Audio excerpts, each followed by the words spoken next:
Hello मित्रों, हर हर महादेव। आज आप लोग माता पार्वती और प्रभु शिव की विवाह की कथा सुनेंगे। मित्रों, आप लोग इस कथा को ध्यानपूर्वक नमः शिवाय, उमा पतये नमः। कैलाश पर शिव जी कहां निवास कर रहे हैं? शमशान में। शिव जी कहां रह रहे हैं? पर्वत के ऊपर। सती मैया कहां रह रही है? राजा दक्ष प्रजापति के घर में, जहां करोड़ों की संपदा है, वैभव है, धन है, संपदा है, सत्ता है, सब कुछ है। दक्ष प्रजापति की यहां कोई कमी नहीं।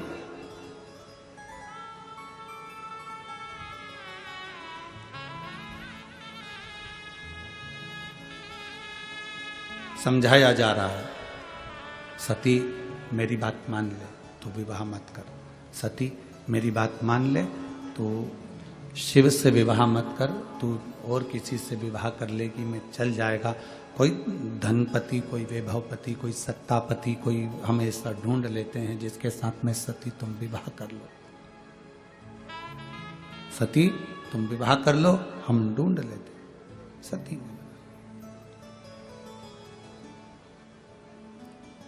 सती कहती हैं मैं विवाह करूंगी तो केवल देवादिदेव महादेव से करूंगी, इसके सिवाय विवाह नहीं करूंगी। दक्ष प्रजापति ने भगवान शंकर को बुलाकर एक बात बड़ी सुंदर कही, और एक एक लड़के की बुद्धि में यह बात बैठना चाहिए जो शंकर भगवान ने दक्ष प्रजापति से कही। पहले दक्ष की बात सुन लेना, उसके बाद शंकर जी की बात सुन लेना। विवाह करने वाला लड़का, विवाह करने वाला वर, उसके मुख पर शिव महापुराण का यह संवाद अब उसकी जिह्वा पर होना चाहिए।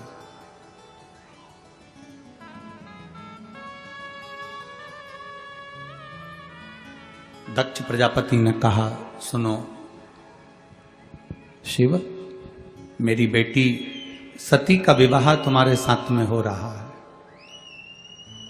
मेरी बेटी सती का विवाह मैं तुम्हारे साथ में कर रहा हूं, और मेरी बेटी सती का विवाह मैं तुम्हारे साथ में कर रहा हूं, जिसने अपने परिवार में राजसी ठाट देखा, वैभव देखा, सत्ता देखी, धन देखा, संपदा देखी।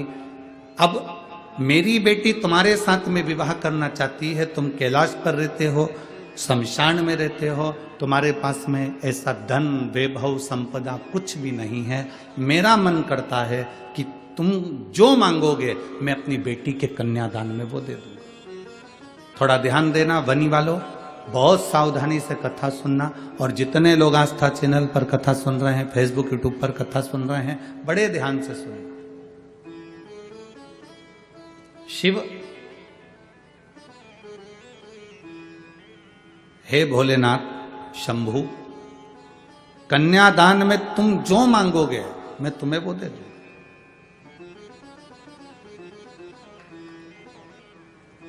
आज मेरी बेटी ब्याह रही है, तुम्हें जो चाहिए मांगो।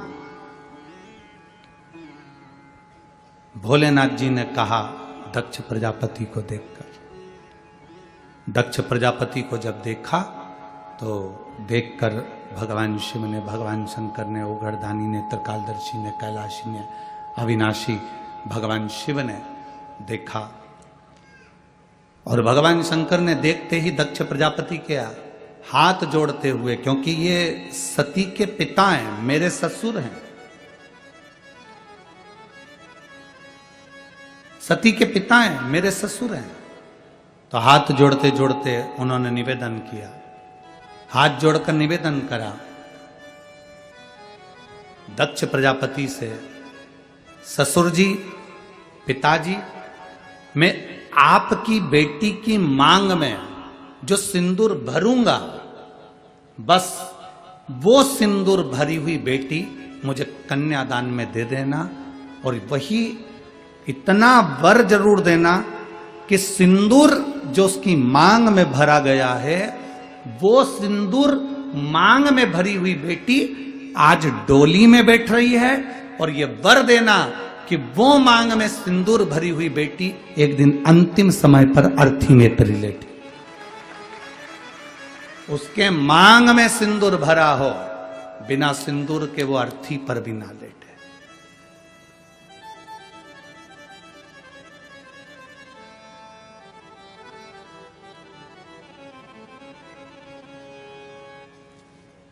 शक्तिपीठ गए हैं?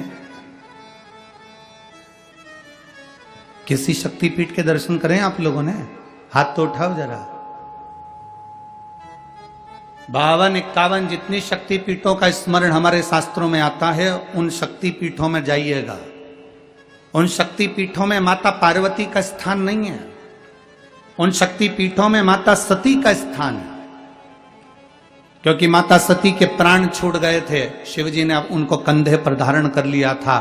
भगवान विष्णु ने सुदर्शन चक्र भेजकर माता सती के शरीर के टुकड़े टुकड़े कर दिए थे।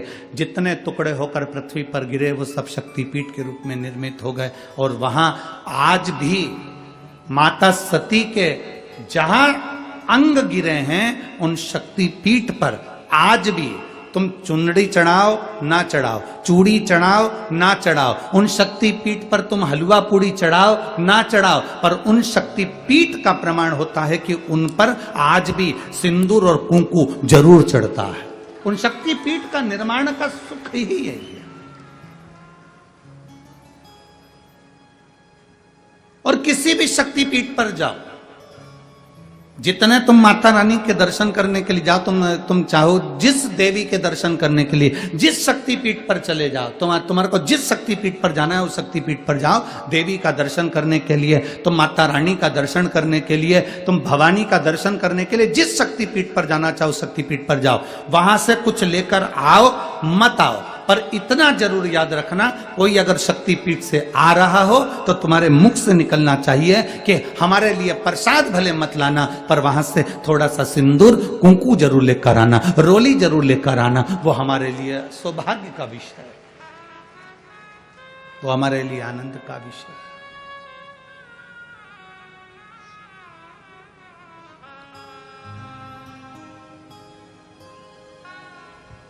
महाराज, शिव, मेरी बेटी सती तुम्हारे साथ में ब्याह रही है। शिव, मेरी बेटी सती का विवाह तुम्हारे साथ में हो रहा है। मेरी बेटी सती तुम्हारे साथ में ब्याह रही है। मेरी बेटी सती का विवाह तुम्हारे साथ में हो रहा है। और मांग लो, तुमको कन्यादान में अगर कुछ देना हो तो आप बोलो, हम आपको वो दे देते हैं। भोलेनाथ मना कर, क्यों मना करा? तार वाली बहू लेकर आओगे तो वो तुमको गैस पे रोटी सेक के नहीं देगी, तुम्हें सेक देगी।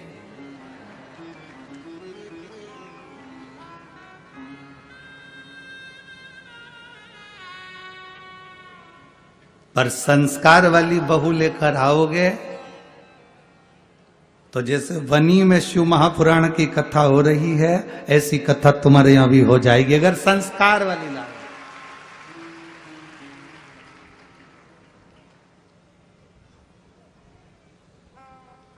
आज के जमाने में शादी नहीं होती, समझौता होता है।